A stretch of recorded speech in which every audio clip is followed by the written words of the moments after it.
দুদিন আগে আমার ছেলের জন্মদিন উপলক্ষে পায়েস বানিয়েছিলাম, তাই ভাবলাম রেসিপিটা আপনাদের সঙ্গে শেয়ার করি। নমস্কার বন্ধুরা, আমি অপালার রান্নাঘরে আপনাদের সকলকে স্বাগত জানাই। পায়েস বা পরমান্ন এটি এমন একটি জিনিস যা আমাদের বাঙালিদের সঙ্গে ওতপ্রোতভাবে জড়িত।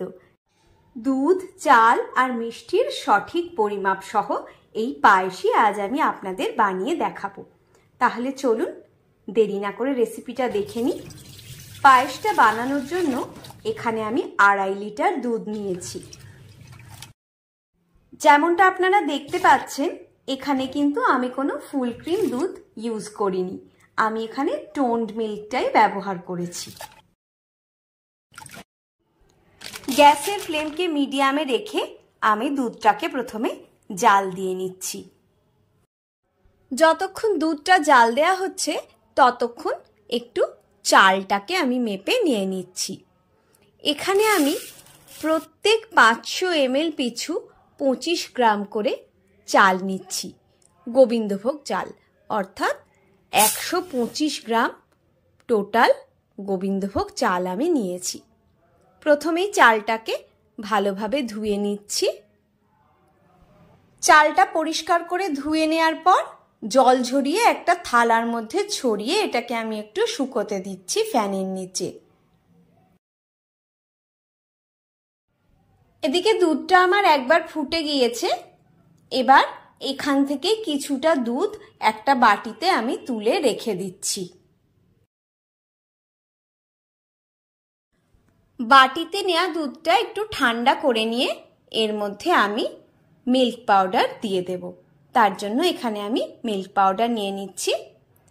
আমি এখানে 130 গ্রাম মতন মিল্ক পাউডার নিয়েছি, সেটা এই দুধের মধ্যে আমি মিশিয়ে দিচ্ছি। মিল্ক পাউডারটাকে হালকা গরম দুধের মধ্যে ভালোভাবে গুলিয়ে নিচ্ছি।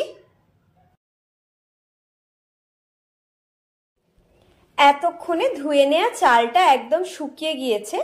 এবার এর মধ্যে আমি 2 চামচ ঘি দিয়ে দিচ্ছি। ঘিটাকে চালের সঙ্গে ভালোভাবে মিশিয়ে নিলাম। এতক্ষণে দুধটাও কিন্তু কিছুটা ফুটে ঘন হয়ে গিয়েছে। এই পর্যায়ে এসে আমি এর মধ্যে 4টে ছোট এলাচ ভেঙে দিয়ে দিলাম। এবার ঘিয়ের সঙ্গে মেশানো চালটা এর মধ্যে আমি দিয়ে দিলাম। এলাচটা আমি বেশি আগে দিইনি দুধের মধ্যে, তার কারণ হচ্ছে চালের মধ্যেও যাতে এলাচের গন্ধটা ভালোভাবে পাওয়া যায়, সেই জন্য আমি দুধটা ঘন হওয়ার পরেই তাতে এলাচটা দিয়েছি। গ্যাসের ফ্লেমকে লো টু মিডিয়ামে রেখে চালটাকে ভালোভাবে সেদ্ধ করে নিচ্ছি দুধের মধ্যে। যতক্ষণে চালটা সেদ্ধ হচ্ছে ততক্ষণ আমি মিষ্টির পরিমাপটা একটু ঠিক করে নিচ্ছি। এখানে আমি মিছরি ব্যবহার করেছি, তার কারণ প্রত্যেকদিন পুজো দেওয়ার সময় আমার অনেক মিছরি জমে যায়। এবার এই মিছরিগুলোকে তো কাজে লাগাতে হবে। যখন আমি বাড়িতে কোনো মিষ্টি বানাই তখন মিছরিটা নিয়ে নিই। সামান্য একটু চিনিও ব্যবহার করলাম। মিছরি আর চিনি সমেত আমি 350 গ্রাম মতন নিয়েছি এখানে। মিল্ক পাউডার গুলিয়ে রাখা দুধটাও এর মধ্যে আমি এখন দিয়ে দিলাম। এবার সব কিছুকে ভালোভাবে মিশিয়ে নিচ্ছি। চালটা দেখুন সেদ্ধ হয়ে গিয়েছে। এবার এই পর্যায়ে এসে আমি মিষ্টিটা এর মধ্যে দিয়ে দিচ্ছি। পায়েস বানানোর সময় একটা কথা মাথায় রাখবেন, চাল সেদ্ধ হওয়ার আগে কিন্তু মিষ্টিটা কখনোই এর মধ্যে দেবেন না, তাহলে কিন্তু চালটা সেদ্ধ হবে না। সামান্য একটু নুন দিয়ে দিলাম স্বাদটাকে ব্যালেন্স করার জন্য। এবার এখানে আমি কিছু কাজু আর কিশমিশ নিয়ে নিয়েছি। একটা ছোট প্যানের মধ্যে 1 চামচ ঘি দিয়ে দিলাম।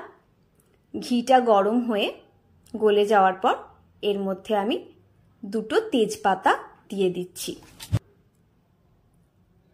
তেজপাতাটাকে ঘিয়ের মধ্যে ভালোভাবে নেড়ে চেড়ে নিয়ে এর মধ্যে দিয়ে দিচ্ছি কাজু বাদামগুলো। কাজুটাকে হালকাভাবে ভেজে নিচ্ছি। এবার এর মধ্যে দিয়ে দিচ্ছি কিশমিশগুলো। কিশমিশটাকেও একসঙ্গে ভালোভাবে আমি ভেজে নিচ্ছি।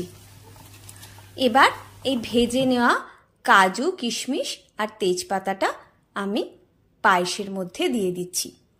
পায়েসের মধ্যে সব কিছুকে দিয়ে ভালোভাবে মিশিয়ে নিচ্ছি। ভীষণ সুন্দর একটা গন্ধ বেরোচ্ছে পায়েস থেকে। এইভাবে পায়েসটা বানালে পায়েসটা খেতে অত্যন্ত সুস্বাদু হয়। রান্নাটা আমার হয়ে গিয়েছে, গ্যাসের ফ্লেমটা আমি অফ করে দিলাম। ভিডিওটা সম্পূর্ণ দেখার জন্য অনেক ধন্যবাদ। রেসিপিটা যদি আপনাদের ভালো লাগে তাহলে ভিডিওটাতে একটা লাইক দিয়ে চ্যানেলটা সাবস্ক্রাইব করার অনুরোধ রইল। সবাই ভালো থাকবেন। আজ এই পর্যন্তই।